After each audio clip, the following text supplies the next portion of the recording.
Olá pessoal, e sejam bem-vindos a mais um vídeo. Eu sou o Dani e hoje, para começar em grande o mês Pokémon, vou-vos falar de 10 coisas que a Nintendo quer que nos esqueçamos sobre Pokémon.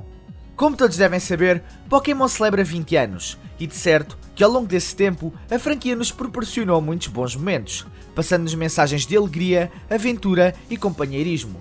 Contudo, nem tudo foram flowets e tediursas. Ao longo dos anos, Pokémon teve também momentos que gostaria que esquecêssemos.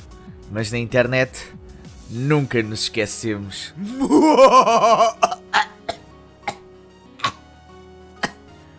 Ok, vamos mas começar com o vídeo. Número 10. Racismo em Pokémon. Pokémon já teve a sua dose de controvérsia devido à sua suposta falta de sensibilidade cultural. De longe, o caso mais conhecido é o da Jynx, de quem eu já tinha falado num vídeo anterior. Mas esse não foi o único caso. Lembram-se do Tracy? Claro que não, ninguém se lembra. Bem, o Tracy foi a personagem criada para substituir o Brock, quando os diretores do anime recearam que a sua interpretação física fosse vista como racista no ocidente e que isso prejudicasse a imagem da franquia. Aparentemente ninguém ficou ofendido e o Brock foi trazido de volta, pois era uma das personagens favoritas dos fãs.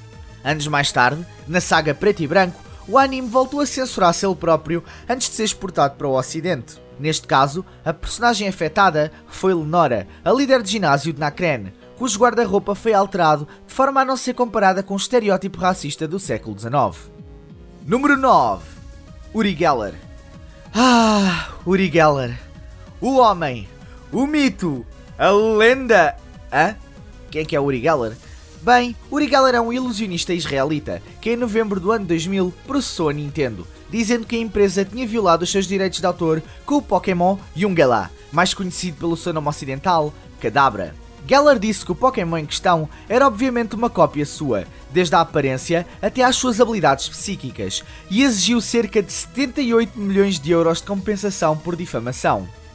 Ok, sou eu que acho que este gajo devia repensar as suas prioridades? A sério, se o ponto mais forte do meu caso fosse aquela coisa é igualzinha a mim, eu provavelmente chorava, e acho que pensava nas escolhas que fiz na vida. Incrivelmente, 16 anos depois, este caso ainda não está resolvido, e como medida preventiva, quem acabou por pagar as favas foi o pobre do Kadabra, que basicamente levou o tratamento de Porygon, tendo sido banido do TCG e do anime. Número 8. Game Corners. De certo que muitos de vocês se lembram dos Game Corners em Pokémon. Vocês sabem, aquele sítio onde podíamos jogar nas slot machines, acumular fichas e depois trocá-las por itens ou até mesmo por Pokémons. Bem, então também devem ter reparado que desde a 5ª geração que estes desapareceram. Tudo isto porque durante a 4ª geração, a PEGI, o Sistema Europeu de Classificação Etária, decidiu fazer uma reforma no seu sistema, e uma vez que slot machines são consideradas jogos de azar, os jogos de Pokémon seriam classificados no mínimo como PEGI 12. O que faria com que cerca de metade do público-alvo dos jogos ficasse de fora. Como a Pokémon Company não queria perder milhões, as slot machines da versão europeia foram trocadas pelo Voltorb Flip, um mini-jogo estilo Picross, e nas gerações seguintes os Game Corners seriam totalmente banidos dos jogos. Aliás, nos remakes de Yoan, no local onde se deveria encontrar o Game Corner de móvel, podemos encontrar um bilhete na montra com a mensagem: obrigado pelo apoio ao longo dos anos. Bom jogo. Bom jogo de facto. Agora a minha questão é, será que vão censurar o Game Corner nos relançamentos da primeira geração?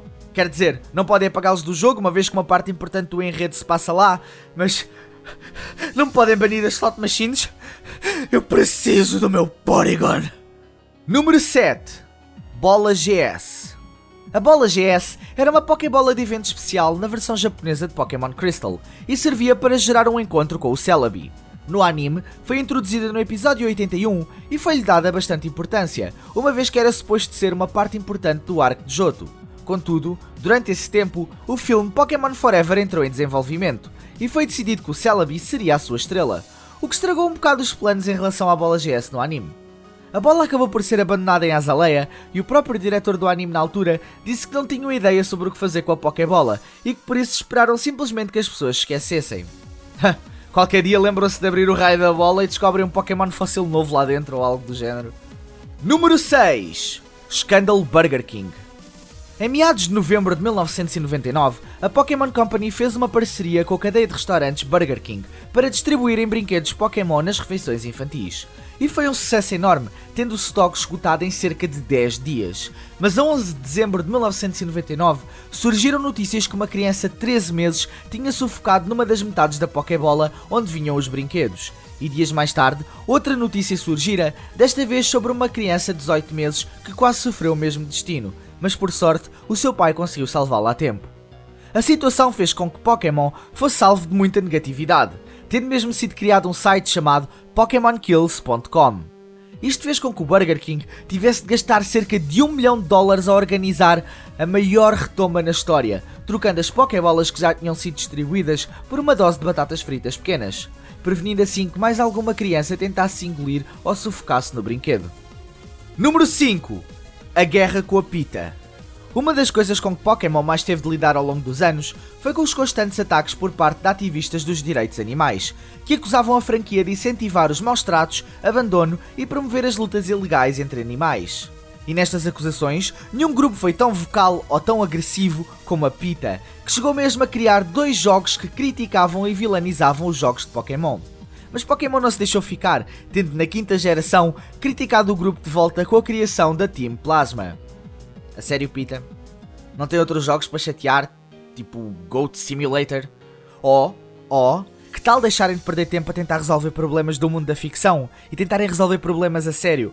Tipo, impedirem o Donald Trump de esfolar umas macacos-aranha para tapar a careca? Só vos ficava bem, não? Número 4. Pokémon é obra do diabo. Pokémon tem sido ao longo destes 20 anos muitas vezes atacado por grupos religiosos, tendo mesmo sido preciso uma vez o Papa vir defender a franquia. Para além das típicas insinuações que o jogo corrói as mentes jovens convertendo-os para o satanismo, dizendo que os Pokémon são demónios devido à sua aparência e habilidades e que os crachás são como talismãs que servem para os controlar, a coisa que mais ofende a maioria dos grupos é o conceito da evolução. Pois em muitas religiões, a evolução é considerada teoria, por acreditarem que todos os seres vivos na Terra foram entregues divinamente como são. A sério, eu mal posso esperar pelo lançamento de Yokai Watch para ver a reação destes grupos, já que, vocês sabem, os yokai são mesmo demónios. Número 3. Gen Pokémon. Em 2005, investigadores da Memorial Sloan Kettering Cancer Center em Nova York descobriram um gene que causava cancro. E vocês devem estar a perguntar-se, o que é que Pokémon tem a ver com isso? Bem, o gene tinha o nome de Pokerythoid Myeloid Ontogenic e por isso foi abreviado para Pokémon. Obviamente, a Nintendo não achou piada nenhuma às manchetes Pokémon causa cancro e processou os investigadores, obrigando-os a alterar o nome do gene para ZBTB7. Eu sei, não fica tanto no ouvido. Número 2. Referências nazistas. Depois de já ter passado por promotor do diabo, Pokémon passou também por promotor de fascismo, quando membros da comunidade judaica acusaram a carta Truque Ninja do Koga de ter uma suástica espelhada na sua ilustração. Na verdade, o símbolo representado é conhecido na Ásia como um símbolo de paz e boa sorte, sendo muitas vezes usado em mapas para marcar a localização de templos budistas. E isto já acontece há séculos, muito antes de Hitler e o seu Terceiro Reich adotarem o símbolo para a sua propaganda. Contudo, a sensibilidade é compreensível e na versão ocidental da carta, o símbolo foi censurado. Contudo, este não foi o único caso de suposto nazismo em Pokémon. Nas versões europeias dos jogos da 4ª geração, a sprite do Registeel foi mudada para esconder aquilo que parece uma saudação nazista, e no episódio 287 do anime, Tudo Bonito e Beautifly, todo o Team Rocket, com exceção do James e do Meowth, foi censurado, pois na versão japonesa aparentavam também fazer a mesma saudação. Bem, é por isto que eu prefiro Digimon. Lá o pior que acontece é o Agumon fazer o manguito. Número 1. Porygon. Pobre Porygon. Nunca nenhum Pokémon sofreu tanto como ele. Quem tem irmãos mais novos de certeza que já passou por algo parecido. Vocês sabem, o vosso irmão faz uma asneira, tipo entornar o sumo em cima da mesa, não assume e quem acaba por levar com as culpas e o castigo são vocês. Agora imaginem isso, mas com 2 Pokémons e que a asneira é mandar mais de 650 crianças para o hospital com convulsões epiléticas. Não é algo que propriamente se resolva com uma semana de castigo sem sobremesa ou cortando a mesada. Não, o castigo foi ser totalmente banido do anime. O episódio 38, Soldado Elétrico Porygon, foi banido internacionalmente e o Porygon nunca mais apareceu em nenhum episódio desde então. E já vamos com mais de 900. Sinceramente, eu até estou admirado que ele alguma vez tenha recebido novas evoluções e que tenha aparecido no Poké Rap da segunda geração.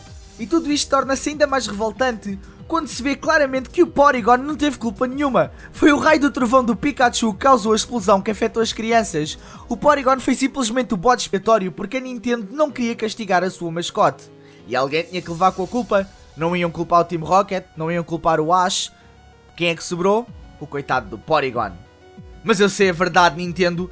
Eu sei o que aconteceu. Eu sei que a culpa foi do Pikachu. Após uma análise cuidada e de rever as imagens, eu cheguei à conclusão que a Pokémon Company estava certa e que a culpa é mesmo do Porygon. Pois se ele se tivesse mexido mais depressa, o Pikachu não teria usado o raio do trovão e a situação teria sido evitada. E pronto pessoal, estas são as 10 coisas que a Nintendo quer que esqueçamos sobre o Pokémon. Não se esqueçam de dar like e partilhar o vídeo se gostarem. E se ainda não o fizeram, subscrever ao canal. Estamos agora oficialmente no mês Pokémon, por isso todos os domingos será lançado um vídeo novo. Muito obrigado por assistirem e se me derem licença, eu agora vou ali ao café comer gelados com a testa para apaziguar a dor da lobotomia que a Nintendo me fez. Tchau!